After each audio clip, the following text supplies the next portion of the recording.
दोस्तों, free study 24 YouTube channel में आपका बहुत बहुत स्वागत है। आज हम पढ़ने वाले हैं क्लास 10th विज्ञान का फिजिक्स पार्ट का अध्याय दूसरे का लेक्चर नंबर 3 और इस चैप्टर का लास्ट लेक्चर है। दैनिक जीवन में मतलब क्या हमारे जो रोज के दिनचर्या में पीएच का क्या महत्व है। क्या पौधे एवं पशु पीएच के प्रति संवेदनशील होते हैं? मतलब क्या पौधों और पशु पीएच पर भी इनके क्या आते हैं संवेदनशील, मतलब क्या इन पर पीएच का कोई प्रभाव पड़ता है? हमारा शरीर 7 से 7.8 पीएच परास के बीच क्या करता है, कार्य करता है। जीवित प्राणी केवल संकीर्ण पीएच परास यानी परिसर में क्या कर सकते हैं, जीवित रखते हैं। मतलब क्या कुछ क्या होते हैं, कुछ उसके निश्चित रेंज होते हैं, परास होते हैं, क्या उसके अंदर क्या हो सकता है, प्राणी भी जीवित रह सकता है। वर्षा के जल का पीएच का मान कितना होता है, 5.6 से कम हो जाती है तो वह कौन सी वर्षा कहलाती है, अम्लीय वर्षा। मतलब क्या है, वह नुकसान, अम्लीय वर्षा क्या होती है, बहुत ही नुकसान करती है। अगर अब शरीर पर अम्लीय वर्षा अगर पड़ जाए तो क्या हो जाते हैं, दाने दाने उभर जाते हैं। आप बगीचे की मिट्टी के पीएच क्या है, मतलब क्या है, बगीचे मतलब मिट्टी में क्या होता है, पीएच होता है कि नहीं होता है। अच्छी उपज के लिए पौधों को एक विशिष्ट पीएच परास कर सकते हैं। मतलब क्या है, कोई भी पौधा है क्या उसको लिए क्या है, विशिष्ट मतलब क्या बहुत ही आवश्यक पीएच की क्या होती है, जरूरी होती है। मतलब क्या है, उसके लिए आवश्यक पीएच चाहिए किसी भी पौधे को क्या उत्पन्न करने के लिए, यानी विकास के लिए। किसी पौधे के स्वस्थ विकास के लिए आवश्यक पीएच की जांच की जाती है। मतलब क्या कोई भी पौधा यदि विकास नहीं करता तो क्या करते हैं, उसकी मिट्टी की जांच करते हैं कि क्या है, उसका पीएच सही है कि नहीं। फिर हमारे पाचन तंत्र में पीएच, पाचन तंत्र में भी पीएच का क्या होता है, महत्व होता है। ये देखते हैं, यह अत्यंत रोचक है कि हमारा उदर हाइड्रोक्लोरिक अम्ल उत्पन्न करता है। क्या हमारा जो उदर होता है क्या करता है, वह HCl अम्ल क्या करता है, उत्पन्न करता है। यह उदर को हानि पहुंचाए बिना क्या करता है, भोजन के पाचक में क्या होता है, सहायक, यानी क्या होता है, भोजन का पाचन करने में क्या करता है, सहायता करता है। अपच की स्थिति में उदर अत्यधिक मात्रा में अम्ल उत्पन्न करता है। मतलब क्या है, कभी कभी भोजन में अपच हो जाती है, क्या अधिक मात्रा में क्या करेगा, वो HCl उत्पन्न करेगा, जिससे क्या हो, पाचन क्रिया हो सके। तो इसलिए क्या होता है, पाचन क्रिया थोड़ी बाधित हो जाती है। पीएच परिवर्तन के कारण दांत क्षय, मतलब क्या है, पीएच में परिवर्तन के कारण क्या आ रहा है, हमारे दांत में क्षय होता है। मुंह के पीएच का मान कितना होता है, 5.5 से कम होने पर क्या होता है, दांतों का क्षय प्रारंभ हो जाता है। हमारे मुंह में क्या, हमारे मुंह में क्या होता है, जो लार होता है उसमें क्या, उसका पीएच 5.5 से कम होने पर दांतों का क्या हो जाएगा, क्षय प्रारंभ हो जाता है। दांतों का इनेमल, मतलब क्या होता है, जब सफ़ेद वाला भाग क्या होता है, उसे इनेमल कहते हैं। दंतवल्क, calcium hydroxyapatite calcium phosphate का क्रिस्टली रूप से क्या होता है, बना होता है। मतलब कैल्शियम फास्फेट का क्या क्रिस्टल रूप से क्या होता है, बना होता है। यह जल में नहीं घुलता, मतलब क्या होता है, यह जल में बना होता है। जो शरीर का सबसे क्या है, कठोर पदार्थ है, मतलब क्या सबसे हार्ड मटेरियल होता है। यह जल में नहीं घुलता, जो क्या होता है, यह जल में नहीं घुलता है। लेकिन मुंह का पीएच 5.5 से कम होने पर यह क्या होता है, संक्षारित हो जाता है। मतलब क्या होता है, नष्ट होने लगता है, यानी कि क्षय होने लगता है। पशुओं एवं पौधों द्वारा उत्पन्न रसायनों, पशु एवं पौधों द्वारा उत्पन्न रसायनों से रक्षा। पशु और पौधों में क्या उत्पन्न रसायन, तो मधुमक्खी का डंक, मतलब क्या, मधुमक्खी जो होती है यदि डंक मारती है तो क्या होती है, वह अम्ल छोड़ती है। कौन सा अम्ल,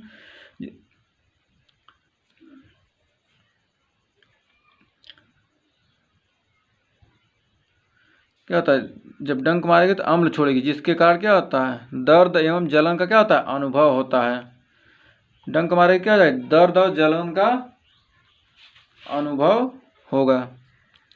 और डंक मारे गए अंग पर यदि बेकिंग सोडा जैसे दुर्बल अम्ल क्षारक के उपयोग करेंगे तो क्या हो जाएगा, उससे आराम मिलता है। आइए कुछ अम्ल और उनके प्राकृतिक स्रोत के बारे में जानते हैं। सिरका, सिरके में कौन सा अम्ल होता है, अम्ल क्या होता है, एसिटिक अम्ल। और प्राकृतिक स्रोत क्या है, खट्टा दूध या दही। और अम्ल क्या, इसमें कौन सा होता है, लैक्टिक अम्ल होता है सिरके में। फिर संतरे में कौन सा अम्ल होता है? सिट्रिक अम्ल। और फिर नींबू में कौन सा अम्ल होता है? सिट्रिक अम्ल। और चींटी डंक मारती है, जैसे मधुमक्खी या चींटी क्या डंक मारेगी, उसमें क्या होगा? मेथेनाइक अम्ल होता है। फिर नेटल का डंक, नेटल भी क्या है? कोई जंतु है, वह डंक मारेगा क्या है? उसमें मेथेनाइक अम्ल होगा।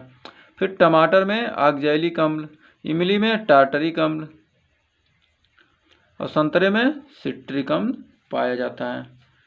फिर साधारण नमक, रसायनों का कच्चा पदार्थ। इस प्रकार प्राप्त साधारण मतलब क्या है? जब नदियों में क्या होता है? नदियों में जब जो समुद्र में क्या होता है, जब उफान आता है तो क्या आती है, जो बाहर बगल में क्या आते हैं लोग, छोटे छोटे खेत मतलब ढाल के रूप में बनाते हैं। और जिससे क्या होता है, जब बहुत तेज उफान आता है तो क्या होता है, वो पानी दूर तक चला जाता है। दूर तक जाएगा तो क्या हो जाएगा?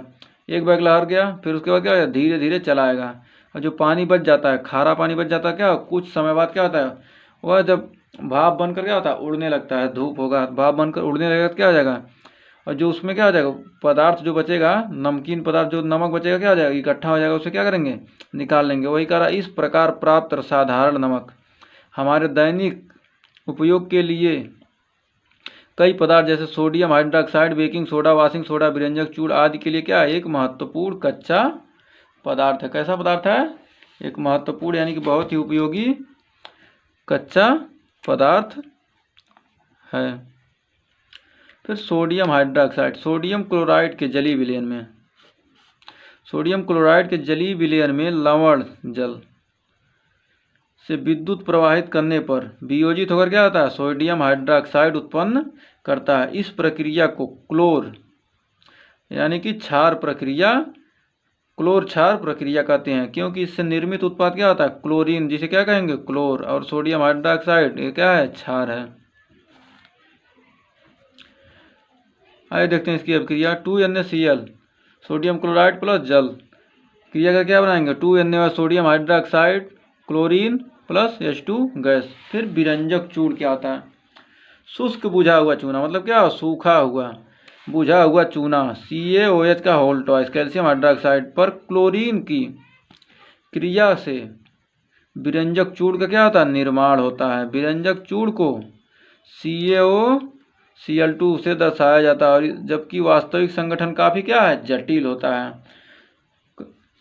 कैल्शियम हाइड्रोक्साइड क्लोरीन से क्रिया किया, CaOCl2 प्लस H2 यानी क्या? विरंजक चूड़ बना लिया। विरंजक चूड़ का फार्मूला आप लोग याद रखिएगा, बहुत उपयोगी है। विरंजक चूड़ का उपयोग, विरंजक चूड़ का उपयोग कहाँ होता है? वस्त्र उद्योग में सूती एवं लिनेन के विरंजन के लिए, कागज की फैक्ट्री में लकड़ी के मज्जा, लॉन्ड्री के साफ कपड़ों के लिए क्या में साफ कपड़ों के लिए क्या होता है? विरंजक के लिए होता है। मतलब क्या? विरंजक चूड़ का कहाँ हो सकता होता है? लॉन्ड्री के साफ कपड़ों के लिए। फिर लिनन के लिए, सूती के लिए क्या होता है? फैक्ट्री में इसके मज्जा एवं लॉन्ड्री में साफ कपड़ों के लिए क्या होता है? उपयोग किया जाता है। आइए और देखते हैं। कई रासायनिक उद्योगों में क्या होता है? अपचायक के रूप में एवं पीने के जल में क्या करना है? जीवाणुओं को हटाने के लिए क्या होता है? विरंजक चूड़ का भी उपयोग किया जाता है। फिर बेकिंग सोडा क्या होता है? बेकिंग सोडा का उपयोग आमतौर पर रसोई घर में स्वादिष्ट खस्ता, पकौड़े आदि बनाने के लिए क्या किया जाता है? प्रयोग किया जाता है। जो बेकिंग सोडा क्या होता है? खाने का सोडा इसी को कहते हैं, के लिए किया था। कभी कभी इसका उपयोग खाने को शीघ्रता से पकाने के लिए किया था। मान लीजिए दाल आप छोला वाला बनाते हैं, क्या होते हैं? छोला जब कहते हैं गलता नहीं है तो क्या गलने के लिए क्या करते हैं? बेकिंग सोडा यानी सोडा डाल देंगे। सोडा डाल देंगे क्या हो जाएगा? वह जल्दी गल जाएगा। इस यौगिक का रासायनिक नाम, मतलब जो ये यौगिक है बेकिंग सोडा, क्या इसका रासायनिक नाम सोडियम हाइड्रोजन कार्बोनेट है। सोडियम हाइड्रोजन का NaCO3 है। तो NaCl सोडियम क्लोराइड जल से और कार्बन डाइऑक्साइड और अमोनिया से क्या किया? क्रिया किया। क्या? Ammonium chloride NH4Cl ammonium chloride sodium hydrogen carbonate क्या बनाया। या क्या होता है? एक दुर्बल असंक्षारक होता है। क्षारक क्षारी लवण, मतलब क्या? असंक्षारक मतलब क्या? इसका क्षरण नहीं होता है और क्या है? क्षारी लवण है। खाना पकाते समय गर्म करने पर यह अभिक्रिया देता है। मतलब क्या है, खाना पका रहे हैं तो क्या करें, गर्म करेंगे तो क्या हो जाएगा, 2NaHCO3 जो क्या हो जाएगा, सोडियम हाइड्रोजन कार्बोनेट क्या हो जाएगा, उसमें ऊर्जा पाएगा तो क्या हो जाएगा, सोडियम कार्बोनेट जल और कार्बन डाइऑक्साइड में फिर क्या हो जाएगा, पुनः टूट जाएगा। फिर इसका उपयोग कहाँ करते हैं, बेकिंग सोडा का उपयोग कहाँ कहाँ किया जाता है। इसका उपयोग बेकिंग पाउडर बनाने में किया जाता है। इसका उपयोग सोडा अम्ल अग्निशामक में भी प्रयोग किया जाता है। क्या, आग बुझाने के लिए भी क्या किया जाता है, इसका प्रयोग किया जाता है। सोडियम हाइड्रोजन कार्बोनेट भी एंटासिड का एक संगठन, मतलब क्या, कोई भी एसिड को क्या करेगा, उसके असर को क्या कर सकता है, नष्ट करने में क्या होता है, सहायता करता है। क्षारीय होने के कारण या पेट में अम्ल की अधिकता को उदासीन करके राहत पहुंचाता है। मतलब क्या है, या पेट में क्या हो जाएगा, यदि अम्ल की अधिकता आ जाए क्या करेगा, उसको उदासीन करके क्या करेगा, पेट को सही करने का भी काम करता है।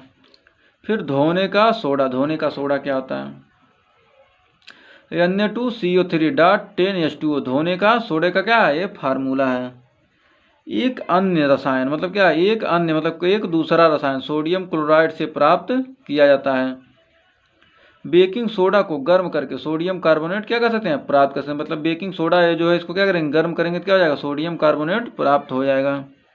और सोडियम कार्बोनेट के पुनः क्रिस्टलीकरण मतलब क्या, क्रिस्टल के रूप में से धोने का सोडा प्राप्त कर सकते हैं। मतलब उसको क्रिस्टल करेंगे क्या होगा, फिर धोने का सोडा प्राप्त होगा। यह अभी एक क्षार की लवण, मतलब क्या, यह एक क्षार की मतलब क्या, इसमें एक क्षार की लवण है। Na2CO3 को क्या कर रहे हैं, जल से क्रिया करा रहे हैं तो क्या आ जाएगा, सोडियम कार्बोनेट Na2CO3.10H2 क्या आ जाएगा, धावन सोडा प्राप्त होता है। सोडियम कार्बोनेट को जल के साथ क्या करेंगे, क्रिस्टलीकरण करेंगे तो। और इसका उपयोग कहाँ कहाँ होता है ये देखते हैं। सोडियम कार्बोनेट का उपयोग कांच, साबुन एवं कागज उद्योगों में होता है। और इसका उपयोग बोरेक्स जैसे सोडियम यौगिक के उत्पादन में होता है। सोडियम कार्बोनेट का उपयोग घरों में क्या होता है, साफ सफाई के लिए भी क्या किया जाता है, उपयोग किया जाता है। लास्ट पॉइंट है, जल की अस्थायी कठोरता को क्या हटाने के लिए क्या किया जाता है, इसका प्रयोग किया जाता है। जल में क्या होती है, कठोरता होती है, एक अस्थायी होती है और एक अस्थायी कठोरता। तो क्या, अस्थायी कठोरता को हटाने के लिए क्या किया जाता है, प्रयोग किया जाता है। क्रिस्टल का जल कठोरता के बारे में आप इंटर में पढ़ेंगे या हाई स्कूल में आगे दिया होगा तो पढ़ेंगे।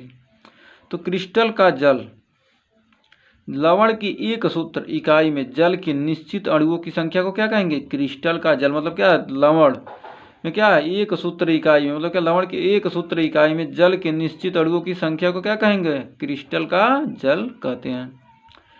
अब है लास्ट है इस चैप्टर का, प्लास्टर ऑफ पेरिस। मतलब ये प्लास्टर ऑफ पेरिस क्या होता है, POP, इसका फुल फॉर्म क्या है, इसको क्या कहते हैं, शॉर्ट फॉर्म में POP आप कहते हैं, तो यही POP कहेंगे। तो यह क्या है, प्लास्टर ऑफ पेरिस। मतलब इसका उपयोग कहाँ किया जाता है, जब हाथ हो टूट जाता है क्या, उस पर बांध देते हैं। जिप्सम को 373 डिग्री केल्विन पर गर्म करने पर यह जल के अणुओं को त्याग कर क्या होता है, कैल्शियम सल्फेट या अर्ध हाइड्रेट या हेमी हाइड्रेट CaSO4.12H2O बनाता है। इसे क्या कहते हैं, प्लास्टर ऑफ, यही क्या है, प्लास्टर ऑफ पेरिस का सूत्र है। इस पदार्थ का उपयोग डॉक्टर टूटी हुई हड्डियों को सही जगह पर स्थिर रखने के लिए के प्रयोग करता है। प्लास्टर ऑफ पेरिस एक सफ़ेद चूड़ा, मतलब क्या है, सफ़ेद रंग का होता है। आप देखेंगे किसी के हाथ में प्लास्टर होता है तो क्या होता है, सफ़ेद रंग का होता है, जो जल मिलाने पर पुनः जिप्सम बनकर कठोर पदार्थ प्रदान करता है। मतलब क्या है, उसमें जब क्या करेंगे, जल मिला देंगे तो क्या हो जाएगा, बहुत ही कठोर हो जाएगा। और इस प्रकार क्या हो जाएगा, ज़्यादा दिन तक रहेगा तो क्या हो जाएगी, हड्डियाँ जुड़ जाती हैं। और हिलने डुलने देगा नहीं तो क्या हो जाएगा, हड्डियाँ जुड़ जाएंगी। और उस पर मांस आगा जाएगा तो कोई दिक्कत नहीं होगा। फिर CaSO4 कैल्शियम सल्फेट CaSO4.12H2O क्या है, यही प्लास्टर ऑफ पेरिस के क्या है, जल से क्रिया कराएंगे क्या हो जाएगा, जिप्सम CaSO4.2H2O क्या हो जाएगा, जिप्सम प्राप्त होगा। इसका उपयोग यानी कि POP का उपयोग कहाँ किया था, खिलौना बनाने में, सजावट का सामान बनाने में एवं सतह को चिकना बनाने में क्या किया जाता है, प्रयोग किया जाता है। तो आज का चैप्टर समाप्त हुआ, दूसरा चैप्टर। अब इसके बाद तीसरा चैप्टर हम लोग नेक्स्ट वीडियो में पढ़ेंगे। और इसके पहले का हम पिछले वीडियो में पढ़ चुके हैं। अगर आपको वीडियो पसंद आए तो लाइक शेयर कमेंट करना ना भूलें और वीडियो को ज़्यादा से ज़्यादा शेयर करें। तो थैंक यू फ्रेंड्स, मिलते हैं नेक्स्ट वीडियो में।